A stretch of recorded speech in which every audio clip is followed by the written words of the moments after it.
What if the Social Security check you've been relying on suddenly showed up later, smaller, or even stopped altogether?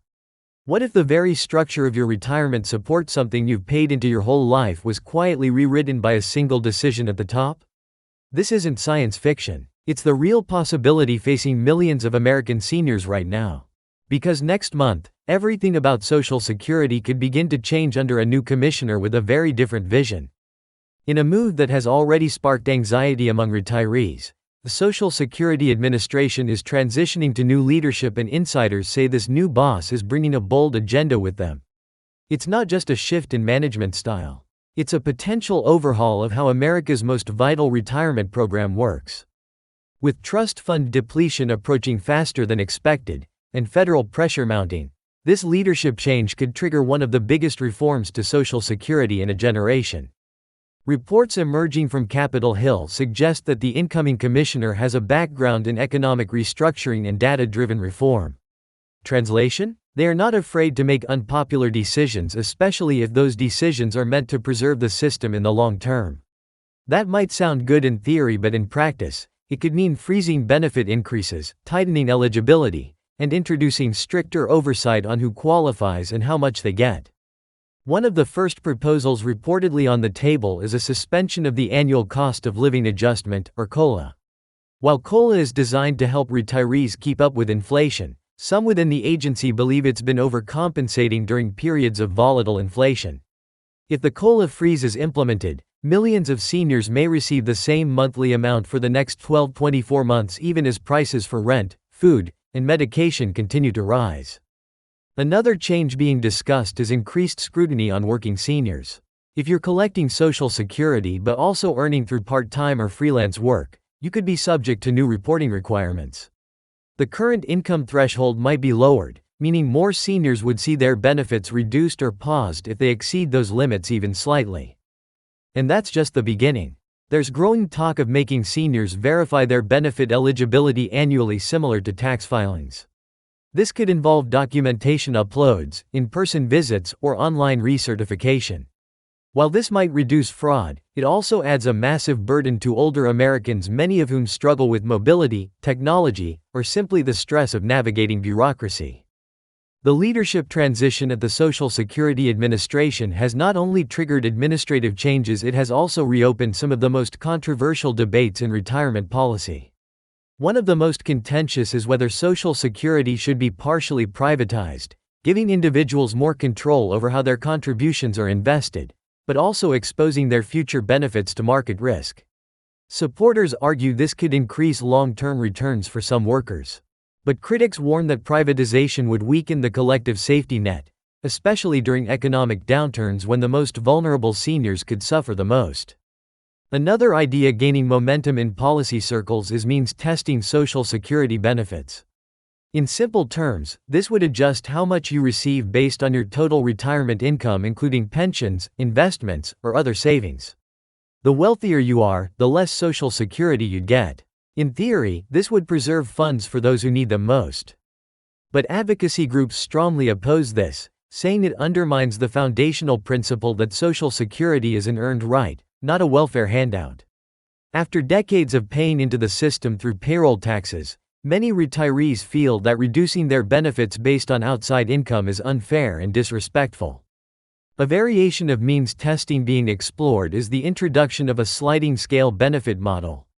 Under this model, instead of fixed benefit amounts, retirees would fall into categories based on total income levels. Higher income retirees might see modest or significant cuts, while low-income retirees might receive boosted payments. While this system seems balanced on the surface, it's been criticized for creating complex calculations and adding confusion. Opponents argue that the more the system tries to tailor benefits to individual circumstances, the less predictable and reliable it becomes for planning retirement. Still, not all of the proposed reforms are negative. Some policy analysts see this moment as an opportunity to modernize Social Security in constructive and compassionate ways. For example, one proposal gaining traction is to increase the minimum monthly payments for low-income seniors, especially those who worked in lower-wage jobs throughout their lives. This would help close the growing gap between fixed incomes and rising living expenses, which has pushed many older Americans to the edge of poverty despite years of steady employment and contributions. Another promising idea under review is the concept of regional cost of living bonuses. Instead of treating all recipients the same, the SSA could offer slightly higher benefits to those living in expensive states or cities where everyday costs like rent, groceries, and healthcare are significantly above the national average. Pilot programs for this are reportedly being considered in places like California and Massachusetts, where seniors often struggle to stretch their federal benefits. If successful, these trials could lead to nationwide changes that finally acknowledge the real-world financial challenges facing today's retirees. One of the most pressing concerns right now is the speed at which these potential Social Security changes might be introduced. Unlike previous reforms that were phased in over years, this time the pressure is different and heavier. The Social Security Administration is facing an urgent deadline. By 2026, it must demonstrate financial solvency to avoid triggering automatic benefit cuts. This looming fiscal review is creating an environment where rapid implementation of new rules is not just possible, it's likely. What does that mean for seniors? It means that changes may not come with long warning periods or public education campaigns. Instead, beneficiaries might simply receive a letter in the mail with updated terms, or log into their MySSA account only to discover that payment schedules have shifted or certain benefits have been reduced. For many older Americans, especially those who don't regularly monitor their accounts online, these changes could go unnoticed until they're felt, such as a missed cost of living increase or a payment that arrives later than expected. This type of abrupt rollout is especially concerning for low-income retirees who rely on every cent of their monthly check to survive. A delay of even a few days could mean choosing between groceries and medication. And the added confusion around what's changing, when, and why, may further complicate an already stressful situation for millions of seniors who are not tech-savvy or connected to real-time information sources. That's where advocacy groups are stepping in. Organizations like AARP and the National Committee to Preserve Social Security and Medicare are already mobilizing. They're raising alarms about rushed reforms and demanding that any proposed changes go through public consultation. These groups are not only circulating petitions and preparing legal challenges, but also engaging with lawmakers and the media to ensure seniors' voices are heard. Their campaigns aim to make it politically costly to reduce benefits or complicate access to them, but their success depends heavily on how many citizens stand behind them. Unfortunately, public support often hinges on awareness. Many seniors don't realize the scale of what's happening until after a policy is enacted. That's why advocates are now urging older Americans to become more proactive, attend local town halls, write to elected officials, and most importantly, stay educated. Because without visible pushback from the very people affected, policymakers may assume that seniors will quietly accept whatever changes come their way. Financial experts are also sounding the alarm. They recommend that seniors treat this period as one of economic turbulence. Their advice? Start preparing now, not later.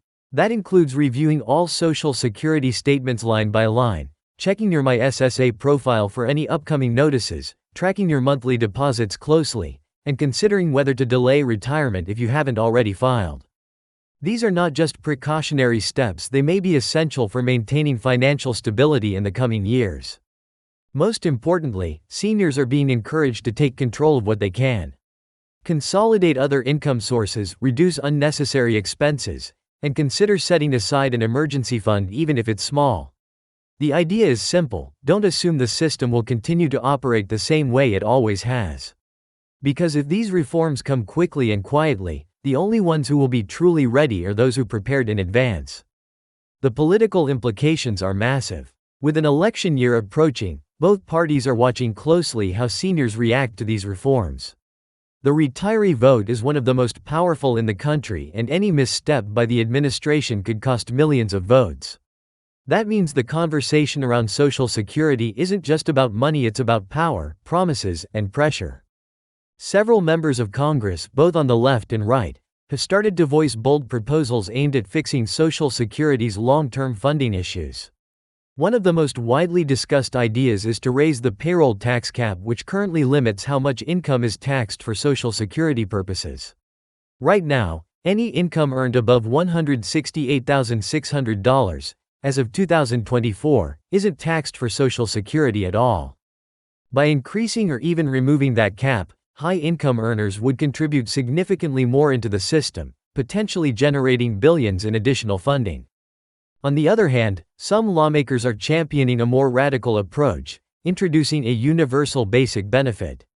Under this model, every eligible senior, regardless of how much they earned during their working years, would receive the same flat monthly Social Security check. The goal is to create a simple, fair, and easy-to-manage system that prioritizes poverty prevention. But critics argue this could remove the earned benefit nature of Social Security and might reduce payments for those who contributed more over their lifetime. Both of these ideas, while gaining attention, face a massive hurdle: politics. For either proposal to become law, bipartisan support would be essential.